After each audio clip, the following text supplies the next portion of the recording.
नमस्कार विद्यार्थी मित्र मैत्रिणींनो, स्वागत आहे तुमचं सपना संस्कृत युट्यूब चॅनलमध्ये। हा आहे 8वी हिंदीचा पेपर, द्वितीय सत्र परीक्षेचाच म्हणजेच वार्षिक पेपर आहे। हा 50 अंकांचा आहे, 2018-19 चा आहे। हा सराव पेपर आहे। तुम्हाला कळावं की पेपरचा पॅटर्न काय असतो, कशा पद्धतीने पेपर लिहायचा असतो, उत्तर सोडवायची असतात, हे मी तुम्हाला इथे सांगणार आहे।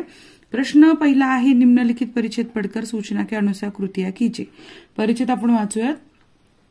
मैं यद्यपि शरीर से बूढ़ा किंतु उत्साह में जवान हूं। मैं युवावस्था के इस विशेषाधिकार को छोड़ना नहीं चाहता। अपनी विचार शक्ति को सबल बनाने से इनकार करना यह स्वीकार करने के समान होगा कि मुझे इस प्रस्ताव पर बोलने का कोई अधिकार नहीं है। अब मैं जो कुछ बोलने जा रहा हूं वह चिर युवा है। शरीर बूढ़ा जर्जर हो सकता है और नष्ट भी हो सकता है, परंतु आत्मा अमर है। उसी प्रकार हमारी होम रूल गतिविधियों में भले ही स्तुति दिखाई दे, उसके पीछे छिपी भावना अमर एवं अविनाशी है। वही हमें स्वतंत्रता दिलाएगी। आत्मा ही परमात्मा है और मन को तब तक शांति नहीं मिलेगी जब तक वह ईश्वर से एकाकार न हो जाए। स्वराज्य मेरा जन्मसिद्ध अधिकार है जब तक वह मेरे भीतर जागृत है। मैं बूढ़ा नहीं हूं। कोई हथियार इस भावना को काट नहीं सकता, कोई आग इसे जला नहीं सकती, कोई जल इसे भिगो नहीं सकता, कोई हवा इसे सुखा नहीं सकती। कृती पॅराग्राफचं आकलन किती झालंय म्हणजे समजलंय किती हे कळण्यासाठी तुम्हाला हे प्रश्न आहेत, त्यामुळे तुम्ही नीट वाचणं फार गरजेचं असतं। निम्नलिखित विधानों का सही करके लिखिए। आता हे योग्य बरोबर करून वाक्य लिहायची आहेत। 3 गुण आहे त्याला। टिळक जी ने कहा है कि वे अद्यपि शरीर से जवान है किंतु उत्साह में बूढ़े हैं। 2 आत्मा बूढ़ी जर्जर हो सकती है और नष्ट भी हो सकती है, परंतु शरीर अमर है। 3 उत्तर लिखिए लोकमान्य टिळक जी द्वारा दिया गया नारा। तर या तिन्ही प्रश्नांची उत्तरं तुम्हाला इथे बरोबर सापडणार आहेत। कृती 2, कृती पूर्ण करो। जन्मसिद्ध अधिकार की भावना की विशेषता आहे। आता जन्मसिद्ध अधिकाराची जी भावना आहे त्याच्या विशेषता इथे दिलेल्या आहेत, त्या सगळ्या तुम्हाला एकाखाली एक अशा लिहायच्या। कृती 3 आहे, शब्द संपदा। निम्नलिखित शब्दों के आगे पर्यायवाची शब्द लिखिए। पर्याय हवा के लिए और पानी के लिए। ब, निम्नलिखित शब्दों के लिए शब्द समूह लिखिए। अमर, अविनाशी। कृती 4, स्वमत अभिव्यक्ती, म्हणजे स्वतःचं मत मांडायचंय। होम रूल पर टिप्पणी लिखिए। आ, निम्नलिखित परिच्छेद पढ़कर सूचनाओं के अनुसार कृतियां कीजिए। कुछ हल बताया था। बिल्कुल शुरू में जब आदमी सिर्फ शिकार पर गुजर बसर करता था, काम बटे हुए हर एक आदमी शिकार करता था और मुश्किल से खाने भर को पता था। सबसे पहले मर्दों और औरतों के बीच में काम बंटना शुरू हुआ। मर्द शिकार करता होगा और औरत घर में रहकर बच्चों और पालतू जानवरों की निगरानी करती होगी। जब आदमियों ने खेती करना सीखा तो बहुत सी नई नई बातें निकली। पहली बात यह हुई कि काम कई हिस्सों में बंट गए। कुछ लोग शिकार खेलते और कुछ खेती करते और हल चलाते।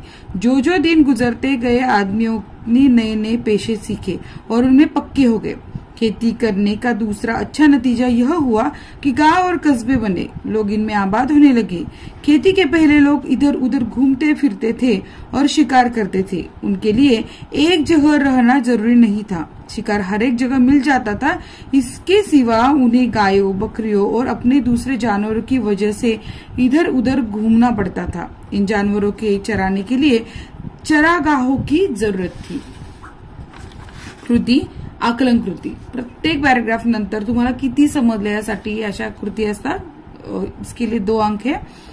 मनुष्य द्वारा खेती करने पर हुए लाभ। आता माणसाने शेती केल्यानंतर काय काय फायदे झाले ते इथे लिहायचे। ते खाली कारण लिखिए। ब, मनुष्य को रोज शिकार खेलना पड़ता डैश डैश। 2, मनुष्य पहले लोगों के लिए एक जगह रहना जरूरी नहीं था डैश डैश। इसके लिए 2 अंक है।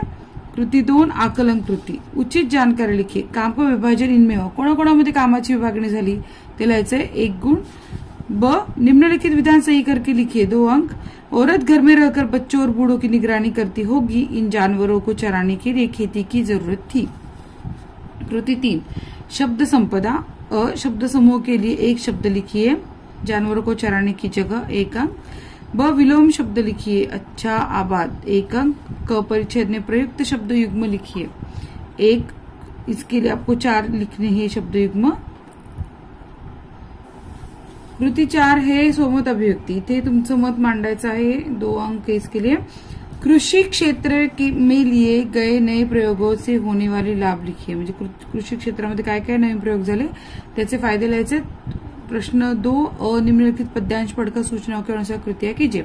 धरती का आंगन महके कर्म ज्ञान विज्ञान से, ऐसी सरिता करो प्रवाहित खिले खेत सब धान से. अभिलाषाएं नित मुस्काए आशाओं की छास में, पैरों की गति बंधी हुई हो विश्वासों की राख में. शिल्पकला कुमुदों की माला वक्षस्थल का हार हो, फूल फलों से हरी भरी इस धरती का श्रृंगार हो. प्रवाह तालिका पूर्ण कीजिए. कवी की अपेक्षा आहे. आता हे कवितामध्ये कवीच्या खूप खूप अपेक्षा आहेत. हे असं व्हायला पाहिजे तसं पाहिजे. तर याच्या कवितेच्या अपेक्षा कवीच्या अपेक्षा काय काय सांगायचंय. 2 कृति पूर्ण कीजिए डैश डैश धरती का आंगन में गे डैश डैश 1 अंक. 3 पद्यांश में प्रयुक्त प्राकृतिक संपदा याच्या 4 लिहायचे आहेत. इसके लिए 2 अंक है. पद्यांश में उल्लेखित एक फूल का नाम, एका फुलाचं नाव दिलेलं आहे बघा तिथे, त्यात लिहायचंय. इसके लिए 1 अंक है. व्याकरण और भाषा ज्ञान सूचना के अनुसार कृतियां कीजिए. मुहावरों का अर्थ लिखकर अपने सार्थ वाक्य में प्रयोग कीजिए. नीचा दिखाना. 2 निम्नलिखित कारक विभक्ति का वाक्य में प्रयोग कीजिए. ने में 1 अंक. अवयव का वाक्य में प्रयोग कीजिए 1 अंक. परंतु के सामने सहायक क्रियाओं का वाक्य में प्रयोग कीजिए 1 अंक के जाना खिलाना. संज्ञा के भेद लिखिए. नदी सीता 1 अंक. विशेषण शब्दों में भेद लिखिए. वह 4 1 अंक. विराम चिन्ह लगाकर वाक्य फिर से लिखिए. तुम्हारे दाने कहा है, अरे रामू के बाप घोड़े बेचकर सो रहा है 1 अंक. शब्दों के लिंग पहचान कर लिखिए. कवयित्री पिता 1 अंक. 9 शब्दों के वचन बदलकर लिखिए. प्रार्थना कपड़ा 1 अंक. 10 उपसर्ग जोड़कर शब्द लिखिए. विवेकी उत्तर 1 अंक. उपयोजित लेखन निम्नलिखित पत्र का प्रारूप तैयार कीजिए 4 अंक है इसके लिए. रमा रमेश देसाई 210 गांधीनगर अमरावती 444601 से स्वास्थ्य अधिकारी महानगर पालिका अमरावती 444601 को दूषित पानी की पूर्ति के बारे में ध्यान आकर्षित करते हुए पत्र लिखता है. अगर लड़की है तो रमा लिखती है और लड़का है तो रमेश लिखता है. निम्नलिखित प्रत्येक रूपरेखा के आधार पर कहानी लिखिए. कहानी को उचित शीर्षक दीजिए और उससे मिलने वाली सीख लिखिए. तिथे गोष्ट सांगायची, गोष्ट पूर्ण करायची आणि तुम्हाला काय शिकवण मिळाली ते लिहायचंय. एक किसान डैश डैश उसकी पत्नी द्वारा धनी हो की कल्पना. डैश डैश परी के दर्शन. डैश डैश 2 वरदान मांगने कहना. डैश डैश किसान की पत्नी को लाभ. लोभ डैश डैश गहनों का शौक. हाथ सोने का बना दो. डैश डैश हाथ रुक जाना. डैश डैश तकलीफ. डैश डैश दूसरा वरदान मांगना. डैश डैश हाथ पहले जैसा बना दो. डैश डैश परी का तथा सुख कहकर अदृश्य हो जाना. डैश डैश सीख. 3 निम्नलिखित वाक्यों का हिंदी में अनुवाद कीजिए. 4 अंधश्रद्धेने आपल्या देशाचा घात केला आहे. 2 प्रत्येक मंगल प्रसंगी वृक्षारोपणाची कल्पना आपण आता स्वीकारली पाहिजे. 3 एक काळ असा होता की स्त्रीचे कार्यक्षेत्र घराच्या आत होते. 4 हवा व पाणी यांच्या होणाऱ्या प्रदूषणाप्रमाणेच आणखीन एक प्रदूषण आहे ते म्हणजे ध्वनी प्रदूषण. तर या वाक्यांचे हिंदीमध्ये अनुवाद करायचा आहे. अथवा किंवा निम्नलिखित परिचित पढ़कर उस पर 5 प्रश्न तैयार करो. हे पण सोपं आहे तुम्हाला की वाचायचं आणि 5 प्रश्न तैयार करायचे. हमें स्वराज तो मिल गया परंतु सुराज्य अभी हमारे लिए एक सुखद स्वप्न ही है. इसका प्रधान कारण है यह कि देश को समृद्ध बनाने उद्देश्य से कठोर परिश्रम करना हमने अब तक नहीं सीखा. श्रम का महत्व और मूल्य हम जानते ही नहीं. अब हम आराम तलब है. हाथों से हमें यथेष्ट काम करने में रुचि नहीं है. हाथों से काम करने को हम झील लक्षण समझते हैं.